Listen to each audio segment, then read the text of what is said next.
Assalomu alaykum mekendештер, кечки салам барыңыздарга. Назарыңыздарда Hyundai Solaris автоунаасы. Машина тууралуу кыскача айта кетсем, машина 2019-жылкы чыгарылышта 1.6 автомат. Баасы 890 миң туугандар.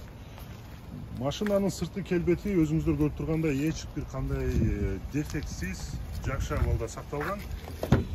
Арткы жагын карасак, кожаный жакшынакай болгон чехолу жана стеклоподъемник бар экен. Алды жагынан 4 стеклоподъемник, мультимедиа жана пробег 320 миң. Машина комфорт комплектация деп айтсак дагы болот. Подогрев сиденья, кондиционер.